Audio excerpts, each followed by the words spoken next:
No niin, tässä Raimo taas terve ja nyt otetaan tämä viimeinen osio tästä varsaopetuksesta ja tässä on vähän niin kuin tiivistelmä näistä 4 jaksosta ja vähän valmennusvinkkejä sitten ensimmäiselle vuodelle, että lähdetäänpä nyt siitä liikkeelle, että lähdetään vähän kertaamaan näitä asioita, että mitä me ollaan käyty läpi näissä, eli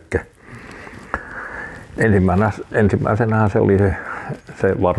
varhainen käsittely ja luottamuksen rakentaminen ensisijaisen tärkeitä ja riimunlaitot silloin ihan pikkuvarsana ja jalannostot ja tämmöiset, niin kannattaa opetella heti ihan pikkuvarsana ja sitten harjaaminen ja taluttaminen tulee sitten siinä tuo taluttaminen siinä kun se ennen kuin se on jo vierotettu, niin sitä voi opetella se ensin emän vieressä kävelee niin kuin tarhalle tai laitumelle mutta sitten että niin sitä pitää alkaa sitten jo aikaisessa vaiheessa silloin riimu päätä ja taluttaa sitten itse sitä vieressä siinä kun se emä menee, niin se oppii nopeasti ja se että se on hyvä, että se on se varsa ja se emä niin paljon ulkona laitumalla tai tarhassa, että niin se on sille varsallekin se on siinä alussa, niin se on tärkeää, että sillä se luo niin vahvat jänteet ja nivelet ja lihakset, että niin se saa liikkua mahdollisimman paljon vapaana ja se on se luonnollinen liikunta, niin se on monipuolista ja se kehittää hevosta niin monelta osa-alueelta, että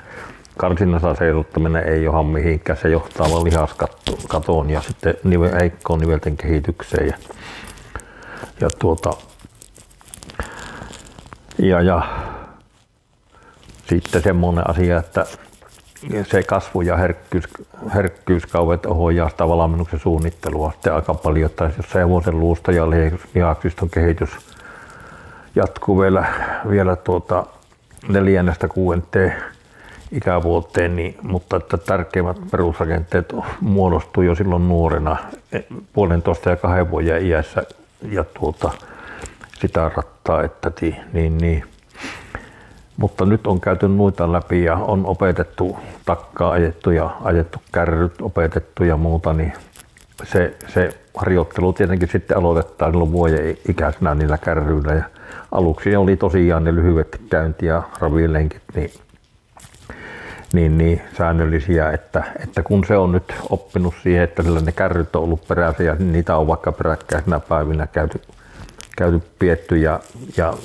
tehty toistoja paljon, niin sitten kun se on oppinut hyvin niille, niin sitten voidaan sillä lailla tehdä, että vähän vähennetään vaikka 2–3 ravilenkkiin viikossa ja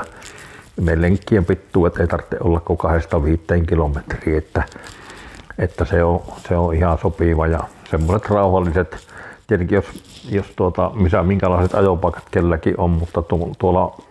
maastossa kun ajaa, niin sekin on mukava siellä se hevosen varsan liikkua ja näkee ja ei aina rattaa tarvitse pyöriä ympäri, että jos on vaan mahdollista, mutta hevosta pystyy reenaamaan niin monessa eri paikassa, että se vaan pitää sopeuttaa aina siihen paikkaan se reenaaminen, niin kyllä sitä on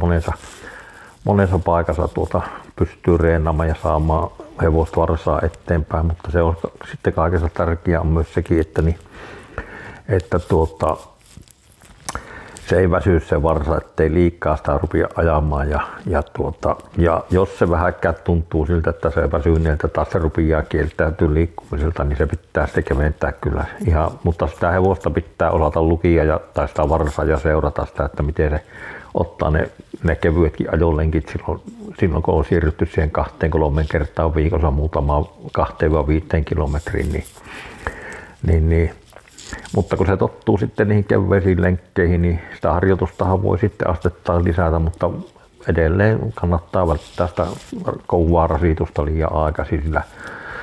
että sitten voi tulla niitä vammoja ja uupumusta ja semmoista, että niin se on tärkeää, kun pitää se hevosen mielen hyvänä virkiänä, niin se kehittää sitä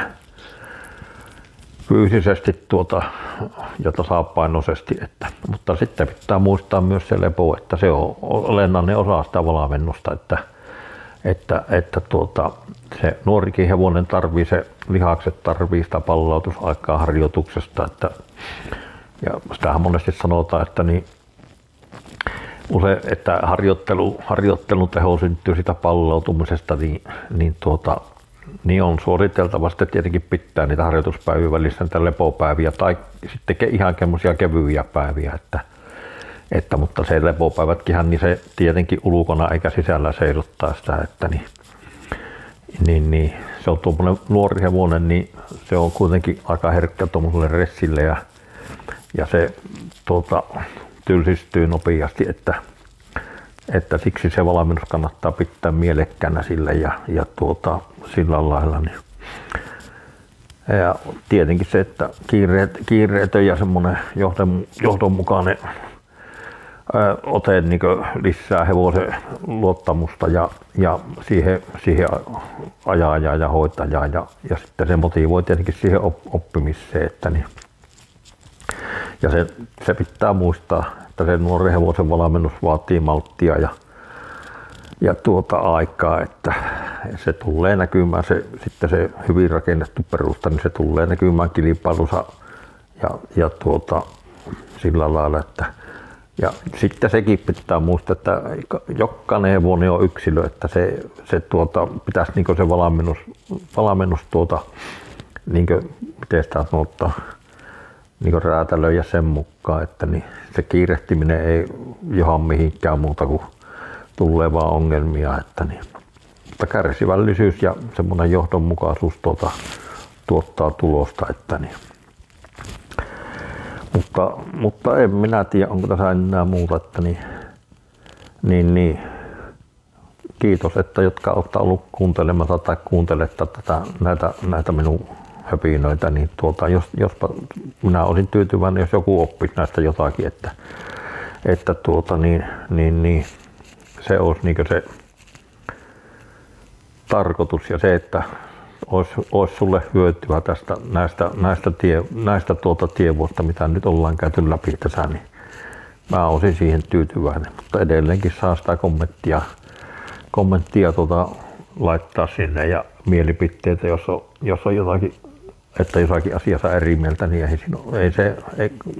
ei ole välttämättä yhtä eikä kahta oikeaa tappaa, vaan niitä voi olla useampia, että ne johtaa samaan hyvään tulokseen. Minä sitä sanon, että se tämä mitä minä olen tässä nyt neuvonut, niin että se olisi se ainoa oikea tapa, ei missään nimessä, mutta tällä systeemillä me on ainakin mitä me on varsoja opetettu ja muuta, niin me ollaan saatu niistä ihan hyvin toimivia varsoja ja sillä lailla ja meillä on kyllä käynyt noita varsoja kyllä niin paljon siinä, että niin on monenlaista, on ratsuvarssakin opetettu ja tämmöistä, mutta ratsuvarsa-opetuskin, niin se on käytännössä ihan samanlaista, ne alkuopetukset ei se poikkea yhtään mitenkään, että se on ihan sama kuin se ratsuvarsa, mutta samalla lailla ne ja nykyään ratsuvarsatkin opetetaan, että niin kuin ajolle ekana, että ei siinä siinä ole mitään, mutta tämmöistä oli kiitoksia sitten kovasti tästä ja tosiaan mä vielä sanon, että jos jollekin on hyötyä tästä, niin minä olen tyytyväinen. Ei mitään. Hyvää homma. Kiitoksia.